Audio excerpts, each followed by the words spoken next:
All right, guys, this is being recorded. Of course, I say at the beginning of all of these webinars, please watch it again, especially if you're new to this strategy. You know, this is a strategy many of you may have heard of. We used to call it a Christmas tree on the floor. I'll explain why. But before we get into that, it is very similar to the butterfly family. As a matter of fact, when you pull this up onto Thinkorswim, it lists it as a butterfly because it is in that family. So, but we're adding basically a short call spread to this, and that's going to be what creates the Christmas tree. All right. Let me get a couple of things out of the way real quick before we get moving on. My name's Eric Wilkinson. Some of you guys may recognize me as the Wolfman from CNBC, Fox Business, or even the Wall Street Journal for my commentary on everything from economic to geopolitical and market analysis.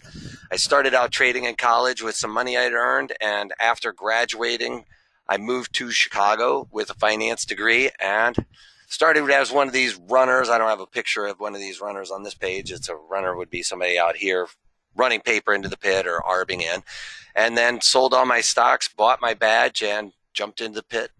In that time, I've traded everything from stocks, financial futures, commodity futures, options, and options on all these markets in all market conditions. Obviously, I'm still trading as we go along. I haven't stopped. Still trading my own money. One thing to talk about here is any opinions, news, research, and analysis or other information contained here is to be provided as general commentary and does not constitute investment advice, you guys. The reason why I don't know your risk parameters, I don't even know what's in your portfolios. I wouldn't even know where to begin to tell you what you would need to do in your portfolio. So anyway, having said all of that, please do your own homework, and past performance of any trading system or methodology is not necessarily indicative of future results. All right, you guys can follow me on Twitter at Wolfman's Blog, or you can follow our parent company at ProTraderStrat. For Stark from me or anything else, we can go back and forth and battle on day's events. So this is the long put. It's actually going to be the long call Christmas tree I was going to do. Let me do something real quick and go to the... because this is the wrong one. Let me pull up the right one because I have two of them. All right. Did that other one go disappear? All right, we're going to go with the long put Christmas tree.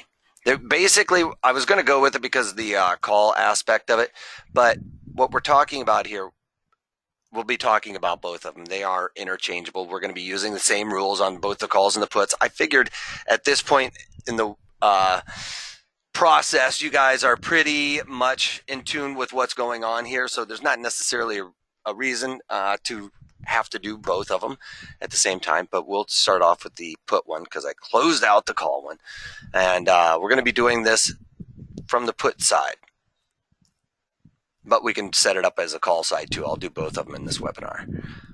Just down the turnpike from you, Trevor, am I? I'm only in town for another day or two, but I'm leaving on Saturday morning. Runner, do you mean just to get coffee for the other traders? LOL.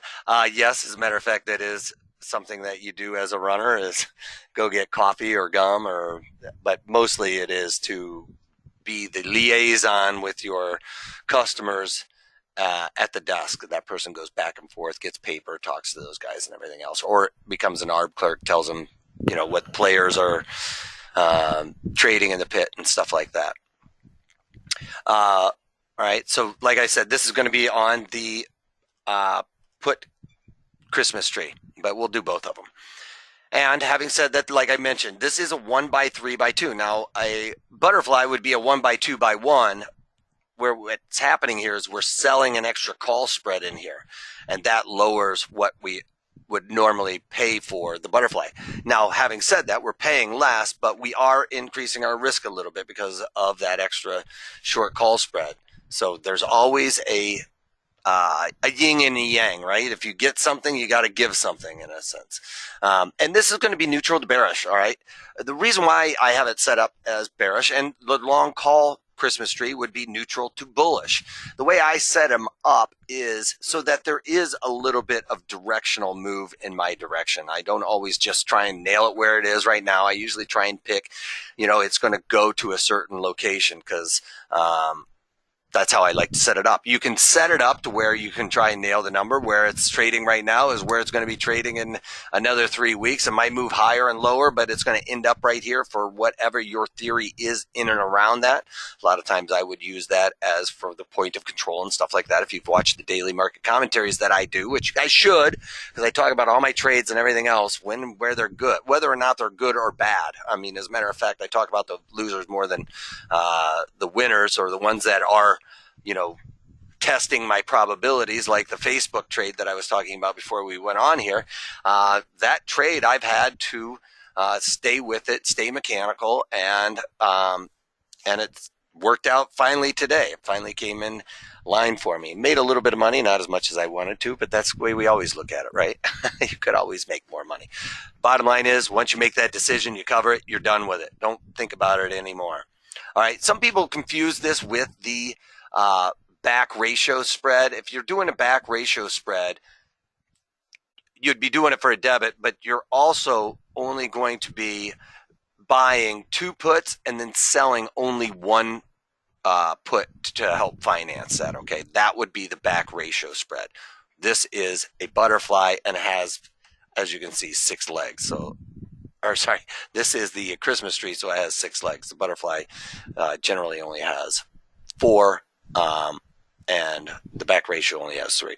All right, so like I said, market assumption, neutral to bearish. I usually lean towards with the put Christmas tree to set it up where it's bearish, and it's only very slightly bearish, and that's why I mention it as bearish, because it really is. But when we look at how many deltas we are bearish, it's only going to be 1 or 2. Every once in a while, it might get up to like 5 or 6 if you're doing something like with Tesla or something like that, where you have a really high dollar stock going on. Then those deltas could increase a little bit, but it's not going to be that much. It's basically 8% of the move is what it's going to give you money for. What we're really looking for is the theta and volatility in this trade. Theta to come out for sure. Volatility will be a little tricky on this one, and I'll explain that here in a little bit. But when we're looking at the deltas to tell you whether or not we're setting it up as bearish or not, that's what I mentioned with the slightly bearish deltas, maybe 1 or 2 negative deltas or something like that. That would be the slightly bearish on that. All right, and it will definitely increase with the higher price stocks. Sorry, guys, I got a little ahead of myself with spinning the wheel there. All right, so we're going to be buying 1 long put spread where we're going to have a skip strike, and then we're going to sell 2 short out of the money put spreads. Those are not going to be skip strike. Now, when I say skip strike, it just means you're doubling the width of that spread, okay? It doesn't mean on a $50 stocks where we have $1 increments that you have to go, $2 on the long put spread, $1 on the short put spread. That is correct, but you don't have to limit yourself there. You could make it a $2 or a $4 long on this put spread here, or a $3 long put spread here, and making this, making this, $1 or $2 wide, right? But you would be half of it. So say it was a $4 wide put spread, these 2 short put spreads would be $2 wide in that case. Does that make sense? Is this a Vega, Theta, or Delta trade? Great question. It is more along the lines for the theta. We really want that theta contraction to happen because we want everything to expire out of the money except for this long put that we have on this put spread. We want the short puts all to expire worthless, and obviously the defined risk aspect, which is the long 2 puts at the very height end of it. If I'll go back so on these 2 long ones, we want all 5 of these to expire worthless, and we want this one to expire in the money. Really close to these strikes is where your max profit is going to be. Okay, so it's mainly a theta decay play, but depending on which way the market's moving, volatility will become a major influencer, whether it be for the good or the bad. And I'll talk about that here in just a second. All right. But what I want you to come away with here right now so far is that we are going to be setting this up slightly bearish. And that's only really due to the deltas. We were going to want a little slight move to the downside, but more so stay where we're at. All right. So the strategy, buying one put at the money or just slightly in the money. That's what I like to go. I like to go just slightly in the money and get that move to the upside. And then sell 3 puts, skip strike out of the money. Buy the 2 defined risk out of the money. So there's 2 short put spreads and then 1 long put spread. Okay. Is this mainly for high implied volatility market? No, Michael, this is good for just about middle of the road to high implied volatility. I don't have any problem with you doing this in and around, 30 or 40s implied volatility, because in some cases, depending on which way this thing moves, we're going to want volatility to increase, and in some cases we're going to want it to decrease. Like if it's going up towards our short strikes, we're going to want volatility to decrease, and therefore we get that full distance between on that long put spread. But if it's going down closer to this put spread, or this put spread is going to start to look like it's going to go out of the money, that one that we want to finish in the money starts looking like it's going out of the money, we would actually like volatility start to increase, right? Because when we get that volatility to increase, it helps us out with that long put there. Okay. And that will help, when we're directionally wrong, we can still be a little bit right there. All right. When you at the money or in the money, when do you do at the money or in the money? Okay, right. When do you do at the money versus in the money on this type of strategy? It would all depend on my market assumption. If I thought that the market was going where we are trading right now is ultimately kind of right where we're going to settle out and finish out, then I would want to put the put in the money. So these puts are very close to where we currently are. That would be dependent on where these short puts are. You want these short puts to finish out of the money. So setting this up, that is where your risk starts lying. That's where you want to be concerned about, right? So if you are a technical analysis person or something like that, and you're looking at the charts and you think, okay, XYZ is trading 55 right now. I think it's probably going to stay right here at around 55 or maybe 56. You could do the short strikes at 56. That put would be the long put would be well in the money then. And you would probably be as close to delta neutral as you can get at that point. Okay. But then when you set it up slightly with this one just at the money or just slightly in the money, then our deltas are going to be slightly negative, so we're going to be slightly bearish on this. Okay, so here's an example. It's an old example of GPS, which is gap, and when it was trading right around 21 here on the puts, that's when we looked to, or sorry, when it was trading around 24 on the puts, that's when we look to set this up. That's our long put. Our long put spread is the 24-22 put spread. Okay, so we're long a 24, short a 22 put spread. That's our long put spread. And then we're short 2 of these August 22-21 put spreads. Okay, does that make sense? See how that kind of all adds up? Long 1, short 2, long 2. That's our balanced spread. And you can see here, I went from the 24 to the 22 to the 21 on that. Okay. Do you short at expected move target? That would be basically where I would look to do this. And now if you're talking about Banu doing this for earnings, I probably wouldn't necessarily do this for earnings. It's not one of my favorites for earnings. Not really one of my favorite strategies necessarily.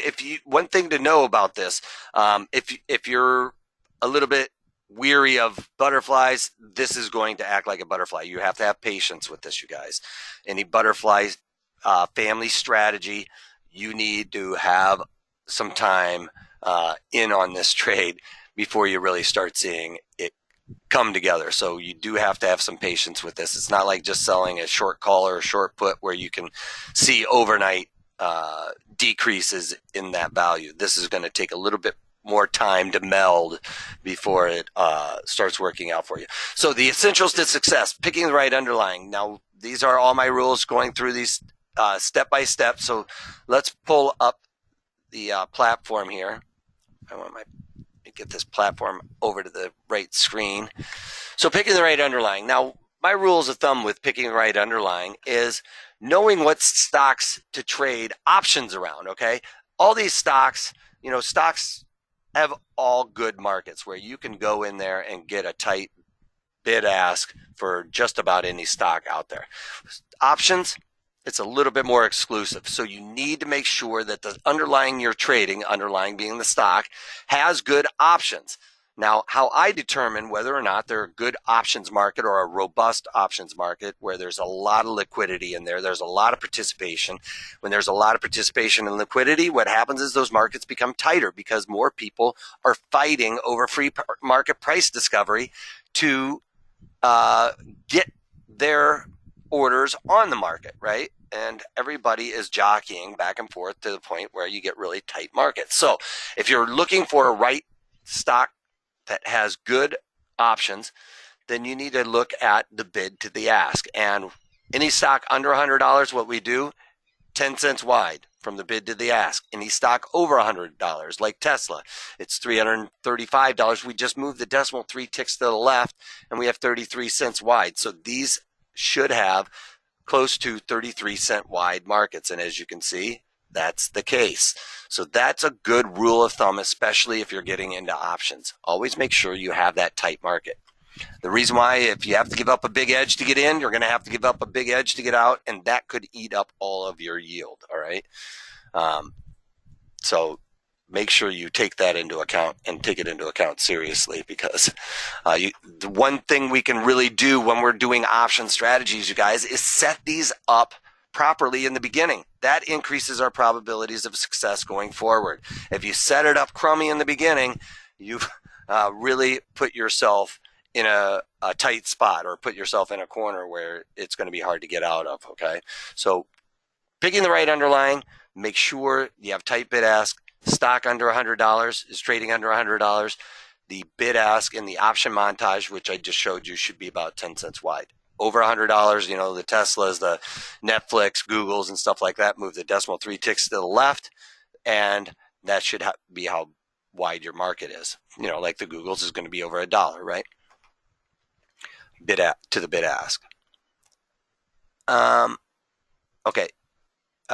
Sorry, a couple of questions here. I answered yours, Trevor, with the at the money, in the money. Do you short at the expected move? I answered that also. Would the at the money strike put you in the tent of the butterfly? No, the whole setup, the way that we are setting it up, puts it in that tent of the umbrella, or umbrella of the butterfly, okay? Because you have a base in a sense. But I'll show you the difference here in a minute when we pull this thing up. Picking the right strikes. This is imperative, right? We need to know where we want to pick the strikes because we want to increase our probabilities of success with the strike location. So that's going to be key. Now, a lot of you may use support and resistances. You throw up your Fibonacci's. I think I have the extensions on here. So I got my Fibonacci's here, so we'll just go with that. They may not be up to date. Yeah, they look good. So you might say, for me with Tesla, one of the things I look at is this blue thing over here on the side, which is the market profile. It shows you where the volume's traded, where the time has been spent for the longest periods of time. And that's where the reason why I look at this is because that tells us where the market has discovered value. Okay, if the most people are trading at a certain price, that's where the most people have found value. All right, and if that is the case, that is the sweet spot where markets really like to calm down, especially after they've made a big move and they come back, or whenever they get back to that little place, they always have a tendency to settle down there, at least for like a week or so, maybe only a couple of days. It's not always for sure, but the theory is when the market comes back where the most people have transacted, nobody feels like they're losing money. Nobody feels like they're making money. So there's no incentive to get out of this trade. So everybody just kind of gets quiet. All right. So that case, Tesla being the point of control right here, that would be somewhere where I would look to have my short strikes. Okay. That would be to the upside on this. So we would probably need to look at the call Christmas tree in that case, which we may very well when we pull it up. When I ask you guys what you want to look at, picking the right duration, because we are looking for that theta decay. We want to get inside of that 35 days because theta decay really starts increasing throughout this. Okay. If you have volatility in there, it holds off that theta decay a little bit. That would be the case where we wanted volatility to come out. If the market assumption we had was incorrect, being we were slightly bearish with this strategy on the long put Christmas tree, and the market started moving up. Remember, we would like volatility to expand so those premiums start inflating close to the ones that are at the money, and the ones that are out of the money, they'll start being affected too. And that will help us retain our value. Okay. That's what we want in that situation. That's why I said I'm not super picky about the volatility on this one. You can go a little bit lower to the 30s on a stock. Normally I say you got to go above 50 for high implied volatility, but this one, and having volatility come out with this one, we do want volatility to come out because that helps our theta decay ultimately. But if we're start becoming directionally wrong, then that's where we would want the volatility to expand. Okay. Is everybody clear of that concept? Because that's where the volatility aspect of this strategy gets a little bit tricky. We want it to, if we are right, we want the volatility to come out. If we are wrong, we want volatility to pick up. Is kind of the idea there. All right, could the strategy be used on the weeklies? Yes, Charles, if you like trading weeklies, you absolutely could. If you are going to trade weeklies, though, make sure those weeklies have good volume and open interest in there, okay? Like the Apples and stuff like that, I would never worry about the weeklies at all. But there's some stocks out there where the weeklies don't have a lot of open interest going on, and you might end up seeing yourself in a position where you have to give up a big edge, okay? What's your normal target for return on that trade? Absolutely, Michael. We're getting ready to get to that here in a second. I do not. Do you try and hold them to the end or take them off early as a percent of max profit? I do try to take them off early as a percent of max profit. Remember, this is a lower probability strategy. And because when we have lower probability strategies, I'm willing to take a little bit less. So with this strategy, which I'm going to end up repeating here in a minute, we're going to be looking to take somewhere between 25 and 50% of max profit. It's all dependent on your risk parameters, right? If you have a high tolerance for risk and you have a lot of patience, then you can go towards that 50% of max profit. Those of us or you that may not have patience or love the butterflies, then I would definitely go for the 25% of max profit. It's still going to be a nice payday. So 25% may seem like not that much, but it will still be a very nice payday, as we'll see when we pull up the Analyze tab and stuff like that. Appreciate it, Charles. All right, so picking the right environment is, if this is basically what I just went over. If you're wrong, you want the volatility to increase, but if it goes up near that short strike, that's where you want the volatility to start coming out. All right, when we're very close to being like dead on right. Right. And the exit strategy on this, we are going to be covering this position when it reaches 25 to 50% of max profit. Okay. Depending on your risk parameters. Me, I don't have the patience to stick around with these guys for very long. So I'm going to be probably landing somewhere right in between that 25 and 50% of max profit. Okay. And, you can also kind of play it by year. You're at that 25% of max profit. You can also say, all right, well, I'm going to shoot for the 50% of max profit, but I am not going to allow myself to lose this 25%. Okay. Just make sure you do that. Like if you're trying to squeeze it out a little bit longer, I don't have a problem with that. Trying to increase your risk parameters, increase your patience, all of that stuff. But when you do that, don't allow it to lose that 25%. Okay. If it starts looking like you're going to, just pull the ripcord, get out. Move along. All right. So the max profit is the width of the long put spread minus the debit we paid. So if it's a $2 put spread, we are going to be looking to pay our max profit would be about $1.75. We paid 25 cents. So our max loss, anytime you pay a debit, right, is that debit paid. One thing to know with this rule, okay, when we're building this out, you can build it out any way you want.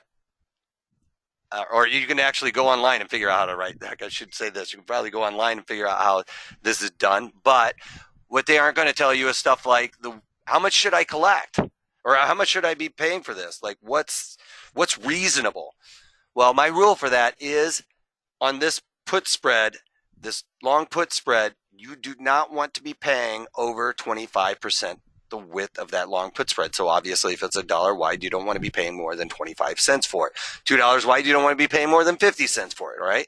So don't pay more than 25% the width of the long put spread, all right? Therefore, we have a lot of upside on this, all right? If you're paying 50% of the width of this strategy, the problem happens where you have paid out a lot and you don't have a whole lot of reward. There's not a whole lot of upside, and this is a low probability strategy. So you've given up too much for getting into this strategy, and it's not going to give it back to you in spades, all right? So try and stay away from that.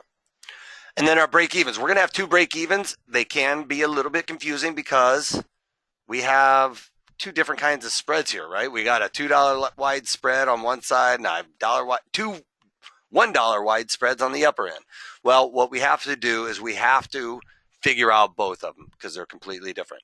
The at the money long put minus the debit paid is where our break even is. So if we were talking about the 100 strike and we paid 25 cents for this thing, our break even is at 99.75.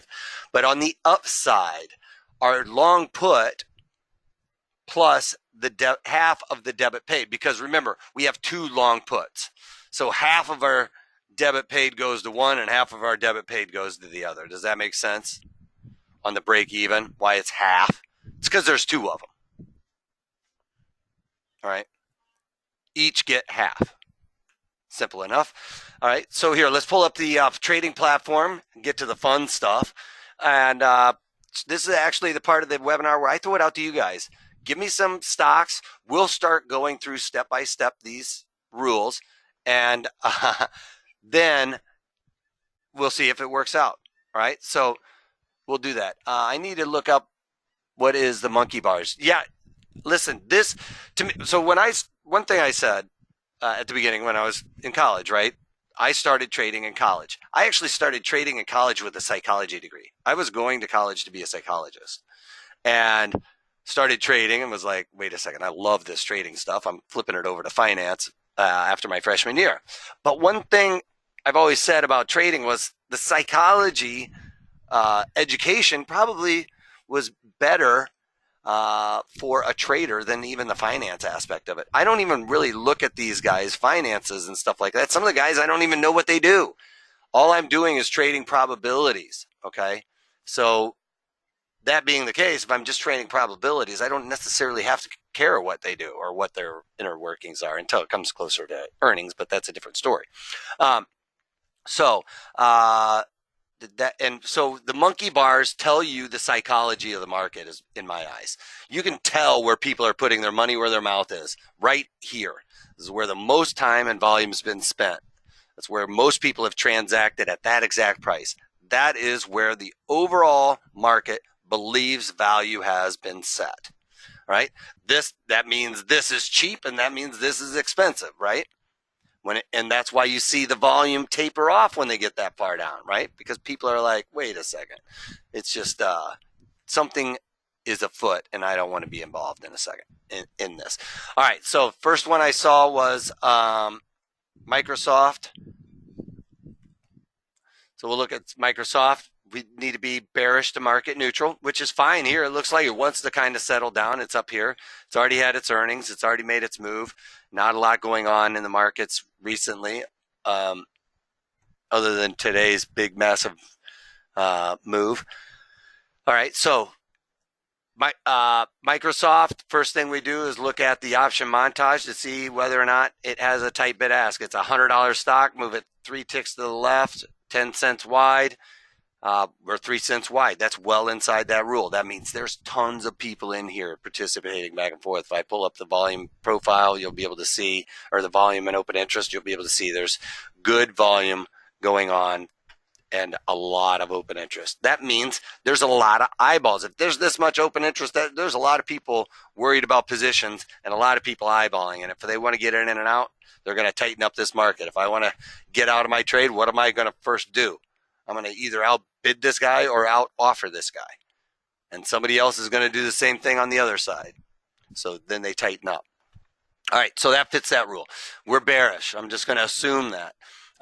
It's trading right 107. I'm going to look at just the slightly in the money one.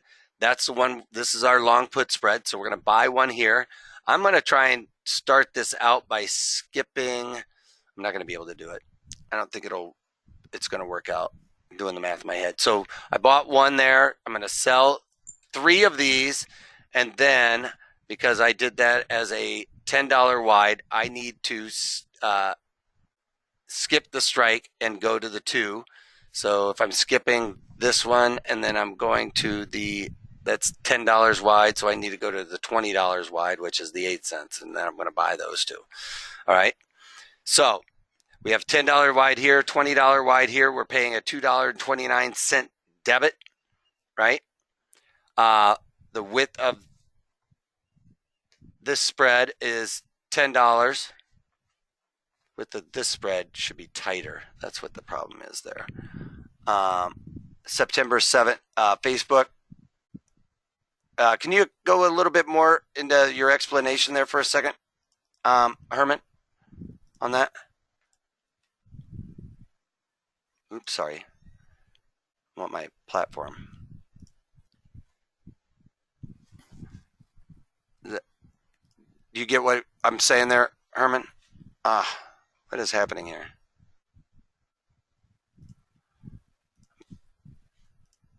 Okay, so if we looked at this as $10 wide, that's less than 25% the width of the spread. So we're good there. All right, we can look at this on the Analyze tab. Let me get this down to the proper tranche, as one tranche, as we would say. And then look at it on the Analyze tab here. So we're slightly bearish. Did I not define something there? Why is that 1 by 3 by 2? Must go down really far. Is there something else in there? I don't want stock. That does not look right on that strategy. So actually, this skip strike. Oh, that's what I skipped the wrong strike. I'm sorry, you guys. So this is the one I skipped the strike on. The next one I do not skip the strike on. That's what I did wrong. So this is buying this one. I'm going to skip this strike, selling 3 of these, and then buying the 95s. That's what I did wrong. Is that right? Oh my God, I'm confusing myself. Because that's over 50% the width of the strike. 10. Oh, and then I got to buy one more. 95. Sorry guys for all the dead time here. That's not right. 1 by, oh, this is wrong. Jeez, let me start over. All right, buying 1, skipping the strike, selling 3, 1, 2, 3, and $5 wide. That's $10, so I need to go $5 wide and buy 2 to define that risk to the downside. There, now we have it. So 1 by 3 by 2, okay. $2.60, that is just slightly over that quarter, 25% the width of the strikes, right? Or width of that spread. So that makes it yellow. Green light is under 25%. I would say this is close to yellow, 10 cents over that. It's going to be hard to make up, you guys, but it's close. Let's look at it from the call side. If we did it from the call side and we were slightly bullish. Oh, so wait, one thing I want to do, show this on the Analyze tab real quick because I want to show you the deltas. We could add up the deltas in our head right here on this page too, but I want to show you on the other page as well. Because we did one of these, we did on the puts over here, the 110 puts. So if we look at our deltas on this, if we did the 110s, we have 66 short deltas. We're long deltas, so plus a negative number is negative number, so we're negative 66 delta. And then when we sell 3 of the 100 puts, that's a negative. We're selling 3, so we're selling a negative to a negative delta, which makes it positive, right? So 3 times this is 36.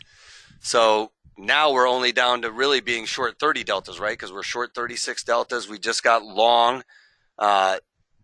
36 deltas. So now we're short 30 deltas. And then we went down here and we bought 2 of these 95s, which is a 5 delta. So that's 10. So now we are slightly negative deltas, right? We're negative 20 deltas. So we are bearish in this case. That's how I come up with that neutral to bearish on that strategy. All right. And if we look over here at the deltas, we can see this is giving me a little bit more of a negative delta than what I had it up in my head. So it's saying it's negative 40 deltas. That means because we're right here, close to where our break even is, that we need to go down here to get to our max profit. That's all that's saying. All right. So we need to move to the downside. All right. Now let's look at it from the call side. We can do the same strikes for the most part, the ones that are slightly in the money. So I'm going to buy that one, skip a strike, which is going from the 105 to the 115. I'm going to sell 3 of those, 1, 2, 3, and then I'm going to buy the 120s for that. We've got $10 wide here and $5 wide here. That's correct. The call side, you can see it's not working out. Oh, hold on. We're not done yet. I only have 1 of them in there. So I got to buy 1 more.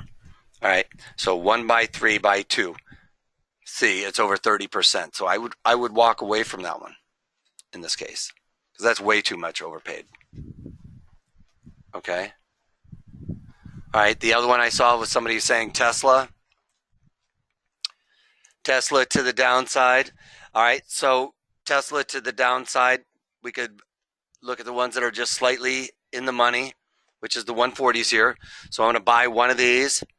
I'm going to skip. We'll just skip. Let's go out $20 on this because it's such a big stock. So let's go from that to the 320s. So I'm going to sell 3 of those, 1, 2, 3. So that's $20 wide. So now I only need $10 wide. That goes to here, and I'm going to buy 2 of those. And that is our Christmas tree. Before I forget, I'm going to show you guys the little trick on the Christmas tree. So $2.20 some odd cents, 20 cents, less than that 25% the width of the spread, right? We're well inside of that with this one. So this is a good one. And with that Tesla one, or the other trade that we did for the calls, you could look at that one as well and try and widen out the spread sometimes or tighten them up, play around with the width of them to get to your sweet spot on the debit you're going to pay. All right. So this is a pretty good one. Now, what we want to happen here is the market to sell off to 320. And actually, we want it to sell off to 320 and 1 cent at expiration. If you were to hold this into expiration, that way everything would expire worthless. What we're looking for is taking 25% of our max profit. And our max profit is pretty huge, right? If you look at our max profit, it's $20 wide. So our max profit is $18. What's 25% of $18?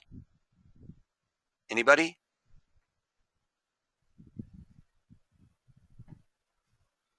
Nobody?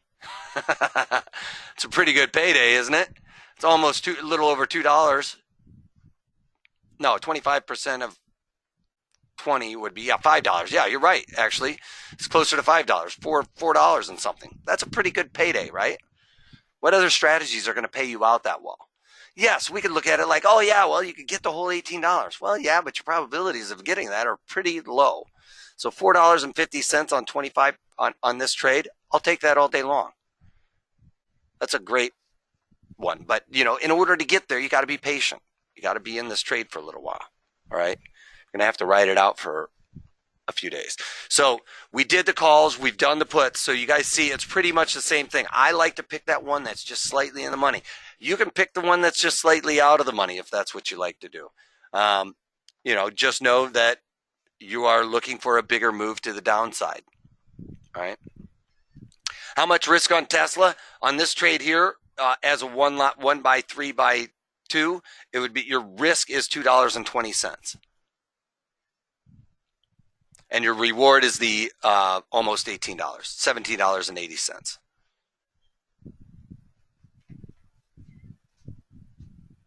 Okay.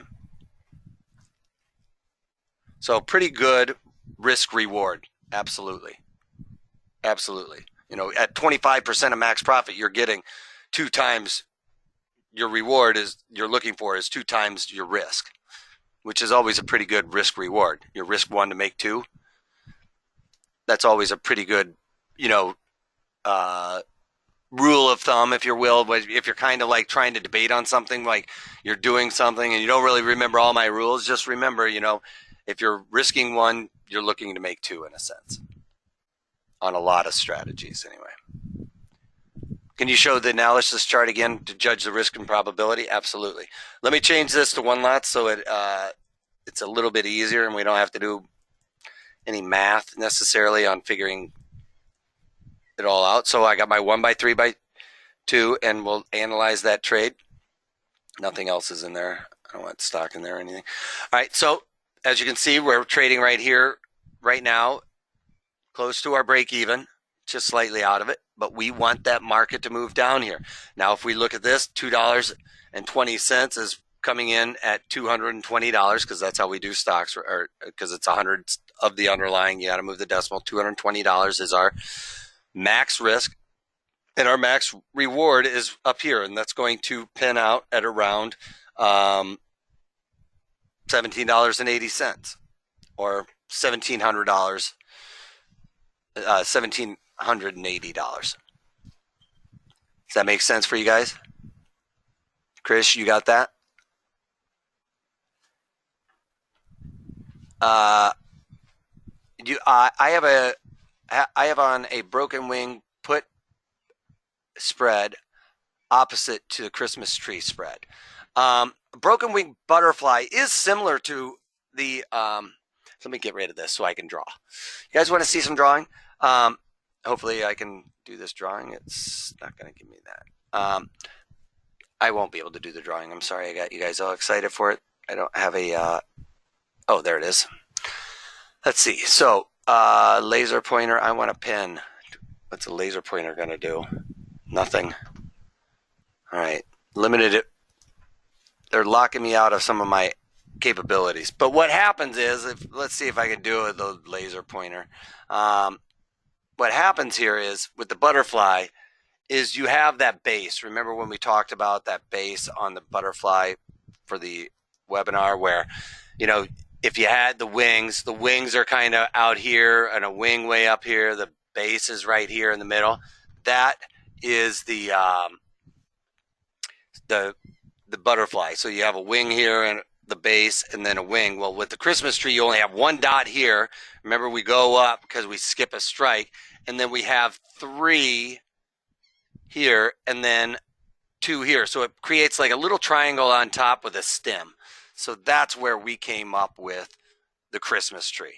It's one little one way down here. You got a long stem and then a base with a triangle, and that looks like a Christmas tree. All right.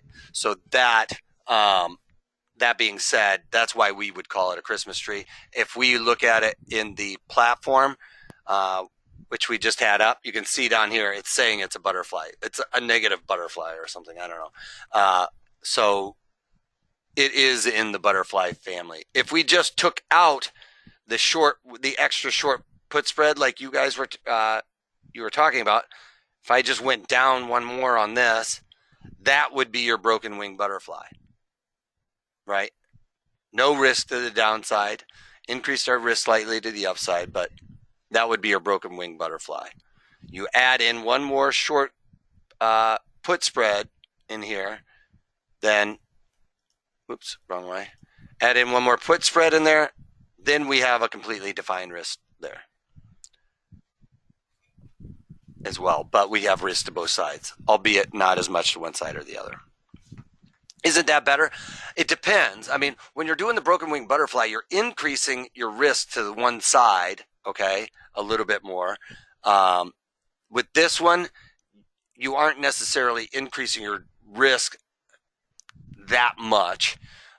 And as you can see, the only other thing is we didn't transfer this risk here to this side. So that's what you're ultimately doing with that butterfly, is transferring this risk to this side. So if I got rid of that again, you can see this risk it was locked, so it was making it look funny. That little bit of risk increased down here. You can see by it going from $2 to $5 that risk over here has increased, but got rid of all of this here.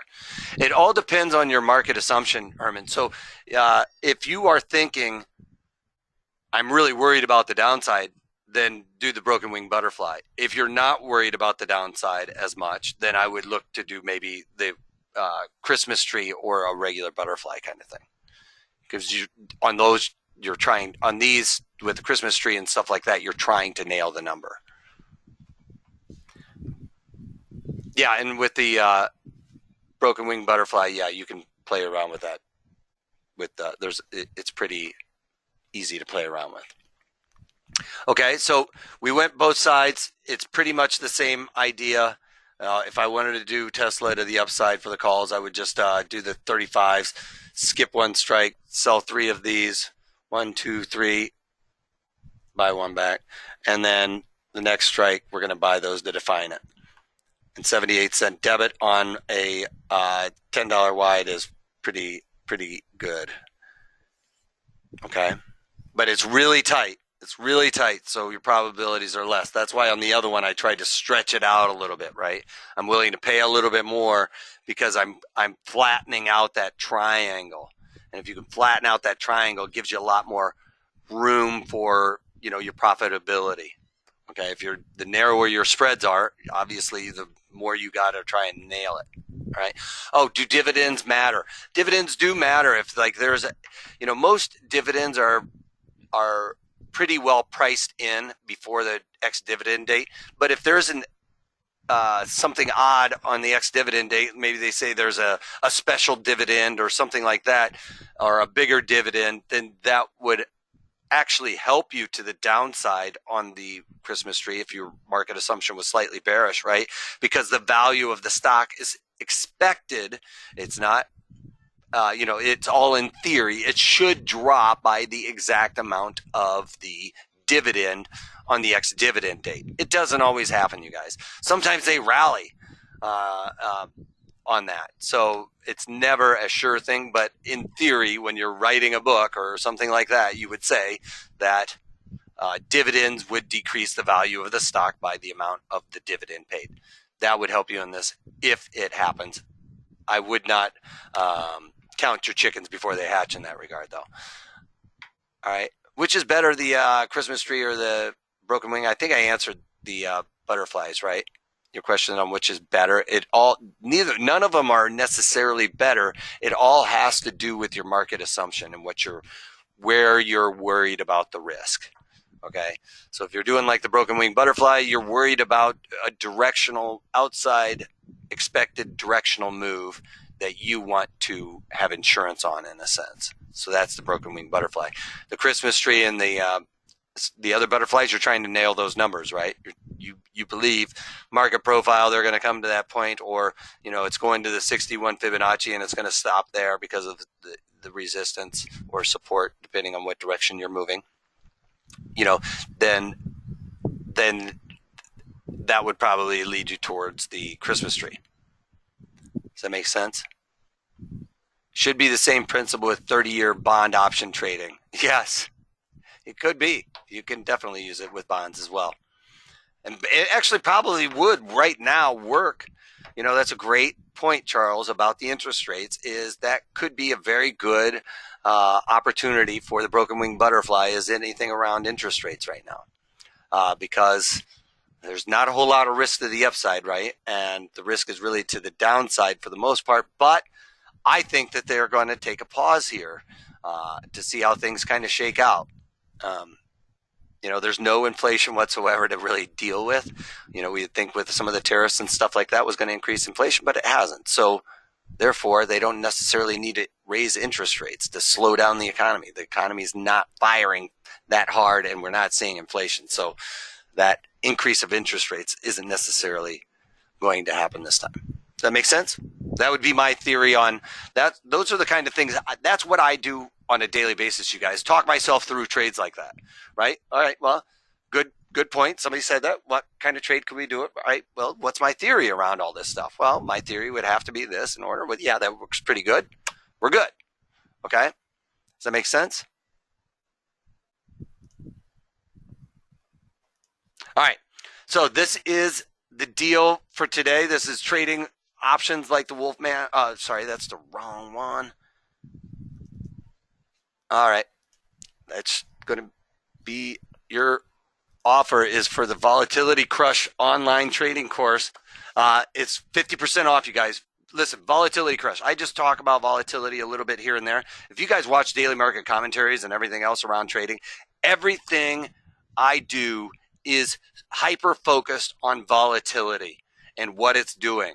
And that's some of the things that you guys will not find on Google, is people talking about how volatility is traded with options. That's the way to get ahead in this game with options, is learning how to play that volatility, all right?